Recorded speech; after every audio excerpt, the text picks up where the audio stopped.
സാറേ, സിറിയയിൽ ആക്രമണങ്ങളൊന്നും അവസാനിക്കുന്നില്ല. ഇപ്പോഴും അവിടെ ഒരു ശാന്തമായ അവസ്ഥയല്ല. അതുപോലെ US ഇപ്പോൾ പറയുന്നു 2012 അവരുടെ ഒരു പത്രപ്രവർത്തകനെ, അമേരിക്കക്കാരനായ ആളെ കാണാനില്ല.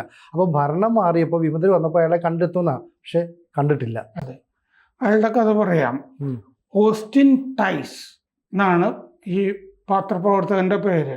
ഫ്രീലാൻസ് പത്രപ്രവർത്തകനാണ് അദ്ദേഹം. ഓരോ സ്ഥലത്ത് പോകുന്നു, എഴുതുന്നു, മറ്റ് വാഷിങ്ടൺ പോസ്റ്റ് പോലുള്ള പത്രങ്ങൾ പ്രസിദ്ധീകരിക്കുന്നു, പ്രതിഫലം കൊടുക്കുന്നു. ഇങ്ങനെ ജോലി ചെയ്തുകൊണ്ടിരുന്ന ഒരാളാണ്. ധാരാളം പുരസ്കാരങ്ങൾ ഓസ്റ്റിൻ ടൈസിന് കിട്ടിയിട്ടുണ്ട്.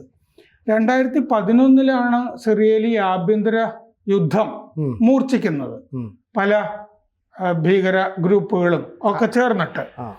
അപ്പോൾ 2011 അങ്ങനെ അവിടെ ആഭ്യന്തര യുദ്ധം ഉണ്ടായിട്ട് അടുത്ത കൊല്ലം 2012 ആ ആഭ്യന്തര യുദ്ധം റിപ്പോർട്ട് ചെയ്യാനായിട്ടാണ് ഓസ്റ്റിൻ ടൈസ്, അമേരിക്കൻ പത്രപ്രവർത്തകൻ, അവിടെ പോകുന്നത്.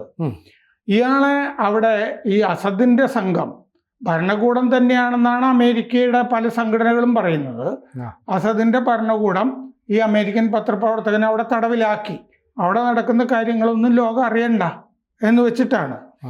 അപ്പോൾ 2022 ജൂലൈയിൽ ഈ ഓസ്റ്റിൻ ടൈസിനെ അവിടെ കണ്ടെത്തിയിരുന്നു എന്ന് അവിടെ ജയിലിൽ ഉണ്ടായിരുന്ന ഒരു തടവുകാരൻ, ഈ തടവുകാരൻ കിടക്കുന്ന സെല്ലിന്റെ അപ്പുറത്തൊരു ഹോള്, ഈ ഹോളിന്റെ അപ്പുറത്തൊരു സെല്ല്, അവിടെ ഈ ഓസ്റ്റിൻ ടൈസ് കിടപ്പുണ്ടായിരുന്നു എന്നൊരു, ഇപ്പൊ ഒരു കുറെ പേര് ജയിലിൽ നിന്ന് മോചിപ്പിച്ചല്ലോ, തടവുകാരൻ മൊത്തം മോചിപ്പിച്ചല്ലോ.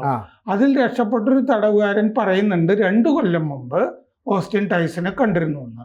അപ്പൊ ഏറ്റവും ഒടുവിൽ ഈ ഓസ്റ്റിൻ ടൈസിനെ കണ്ട ഒരു വിവരം ഈ തടവുകാരനിൽ നിന്ന് കിട്ടുന്നതാണ്. അത് എത്ര കണ്ട് ശരി എന്നുള്ളത് അറിയില്ല, കാരണം അന്വേഷണത്തിൽ അദ്ദേഹത്തിന് ഇതുവരെ കിട്ടിയിട്ടില്ല.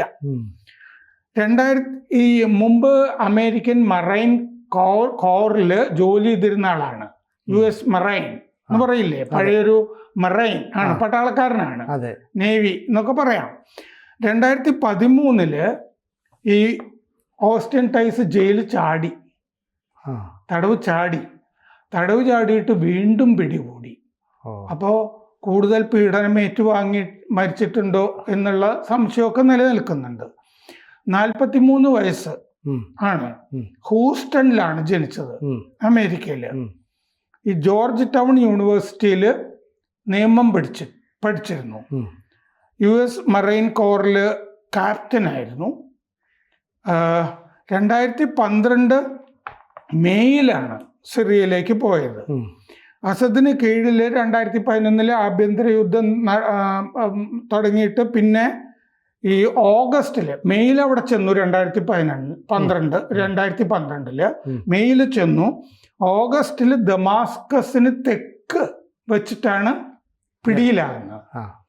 ഓഗസ്റ്റ് 14 ഇയാളെ പിടിച്ചിട്ട് ലെബനനിലേക്ക് നീക്കി. അവിടെ ഹിസ്ബുല്ലയും കൂട്ടരും ഒക്കെ ഉണ്ടല്ലോ. അപ്പോൾ ലെബനനിലേക്ക് നീക്കി കഴിഞ്ഞപ്പോൾ അങ്ങോട്ട് മാറ്റി ഇയാളെ, നാടുകടത്തൽ പോലെ. അപ്പോൾ ധരയ്യ എന്ന് പറഞ്ഞ സിറിയയിലെ സ്ഥലത്ത് നിന്ന് ലെബനനിലേക്ക് പോകുമ്പോൾ ഒരു ചെക്ക് പോസ്റ്റിൽ വെച്ച് പിടിച്ചു ഈ ടൈസിനെ.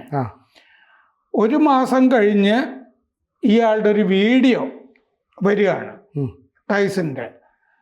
അതിൽ ഓസ്റ്റിൻ ടൈസ് ഈസ് എലൈവ് എന്ന് പറഞ്ഞൊരു വീഡിയോ വന്നു. ഇയാളുടെ കണ്ണ് മൂടിക്കെട്ടിയിരുന്നു. ഒരു സായുധ സംഘം ഈ ബാക്ക്ഗ്രൗണ്ടിൽ, പശ്ചാത്തലത്തിൽ കൂടെ ഉണ്ടായിരുന്നു. ഞങ്ങളുടെ കയ്യിൽ ഉണ്ടോ ഇന്ന് അമേരിക്കയെ പേടിപ്പിക്കാനുള്ള മട്ടിൽ ഈ അസദിന്റെ ഒരു സംഘം പുറകിലുണ്ടായിരുന്നു. കണ്ണുകെട്ട് മാത്രമല്ല, കൈ രണ്ടും ചേർത്ത് പിന്നില് കെട്ടിയിരുന്നു. ഒരു മലയ്ക്ക് മുകളിലേക്ക് ഈ ടൈസിനെ കൊണ്ടുപോകുന്ന ദൃശ്യമാണ് ഉണ്ടായിരുന്നത്. കാരണം ഇത് അധികം നേരം ഉണ്ടായിരുന്നില്ല, കുറച്ച് സെക്കൻഡുകൾ മാത്രമേ ഉണ്ടായിരുന്നുള്ളൂ. 43 സെക്കൻഡ് മാത്രമാണ് വീഡിയോ ഉണ്ടായിരുന്നത്. മലയ്ക്ക് മുകളിലേക്ക് കടന്നു പോകുന്നു. ഈ കടന്നു പോകുന്ന ആളുകളെ മൊത്തത്തിൽ കണ്ടു കഴിഞ്ഞാൽ അഫ്ഗാൻ താലിബാൻകാരാണെന്നൊക്കെ തോന്നുമായിരുന്നു. അതുപോലെയുള്ള മുഖമൊക്കെ അങ്ങനെയൊക്കെ ചെയ്തിട്ടുണ്ടായിരുന്നു. അത് മനഃപൂർവ്വം ആയിരിക്കാം എന്നാണ് കരുതുന്നത്. എന്നിട്ട് അല്ലാഹു അക്ബർ എന്നിവർ വിളിക്കുന്നുണ്ടായിരുന്നു. ഈ സംഘം. ആ എന്നിട്ട് അറബിക്കിൽ ടൈസ് ഒരു പ്രാർത്ഥന ചൊല്ലുന്നത് കാണിച്ചു ഇതിൻ്റെ അകത്ത് വീഡിയോ. ആ അറബിക്കിലെ പ്രാർത്ഥന കഴിഞ്ഞിട്ട് ടൈസ് ഓ ജീസസ് ജീസസ് എന്ന് ഇംഗ്ലീഷിൽ പറയുന്നു. അപ്പോൾ ഫോബ്സ് മാഗസീനിൽ വന്നത് ഈ അസദിൻ്റെ ഭരണകൂടം തന്നെയാണ് ഇയാളെ പിടിച്ചുകൊണ്ട് പോയത് എന്നുള്ളതാണ്.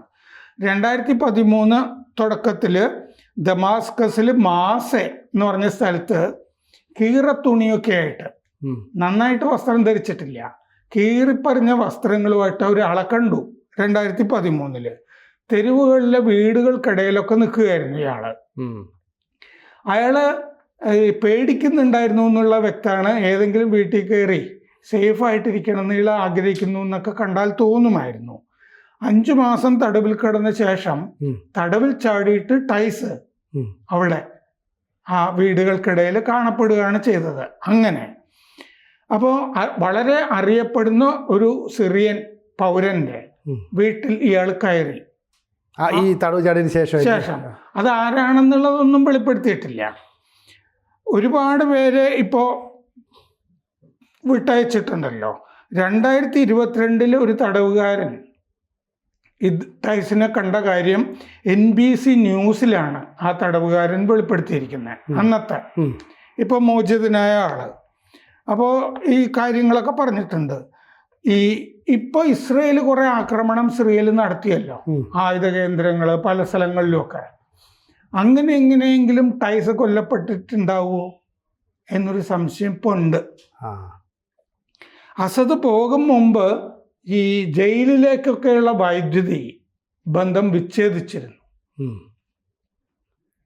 പോകുന്നതിന് മുമ്പ് റഷ്യയിലേക്ക് പലായനം ചെയ്യുന്നതിന് മുമ്പ് അതിനകത്ത് കിടക്കുന്നവർ വേണേൽ ചത്തോട്ടെ എന്നുള്ള അങ്ങനെ കട്ട് ചെയ്തിരുന്നു. ഭൂഗർഭ അറകളിൽ ഒക്കെ തടവുകാരുണ്ടായിരുന്നു. അങ്ങനെ ശ്വാസം കിട്ടാതെ ടൈസ് മരിച്ചിട്ടുണ്ടാകുമോ എന്നൊരു സംശയവും ഉണ്ട്. ഈ ആഴ്ച ഒരു അമേരിക്കനെ അവിടെ ഇങ്ങനെ കണ്ടു. അത് ടൈസ് ആണോ എന്നപ്പം നോക്കി. അത് ടൈസ് അല്ലായിരുന്നു. അമേരിക്കയിലെ മിസൂറിൽ നിന്നുള്ള ട്രാവിസ് ടിമ്മർമാൻ എന്ന് പറഞ്ഞ ആളെയാണ് അവിടെ കണ്ടത്.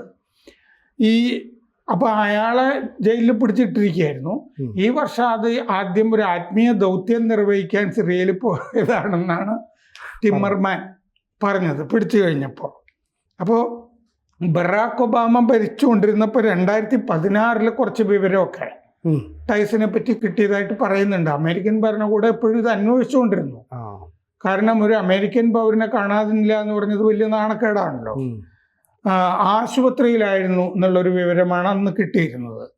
2019 കാഷ് പട്ടേലില്ലേ, ഇപ്പോൾ FBI ഡയറക്ടറായ ഗുജറാത്തി, ഈ കാഷ് പട്ടേലും റോജർ കാസ്റ്റൻസും കൂടി ഒരു ദൗത്യം ഈ ടൈസിനെ മോചിപ്പിക്കുക എന്നുള്ള ദൗത്യമായിട്ട് സിറിയയിൽ പോയിരുന്നു 2019, 5 കൊല്ലം മുമ്പ്. അപ്പോൾ സിറിയക്കാർ പറഞ്ഞു, അസദിൻ്റെ ആരെങ്കിലുമോ പറഞ്ഞതായിട്ടാണ് പറയുന്നത്, നിങ്ങൾ നയം മാറ്റിയിട്ട് വാ, ഇവിടുന്ന് സൈന്യത്തിനെയൊക്കെ പിൻവലിക്കേ, എന്നിട്ട് ടൈസിനെ വിടുന്ന ആലോചിക്കാം എന്ന് പറഞ്ഞ് നിരാശരാക്കി മടക്കി അയച്ചു എന്നാണ്. $1 മില്യൺ ടൈസിനെ പറ്റി വിവരം കൊടുക്കുന്നവർക്ക് നേരത്തെ തന്നെ അമേരിക്ക സമ്മാനം പ്രഖ്യാപിച്ചിട്ടുണ്ട്.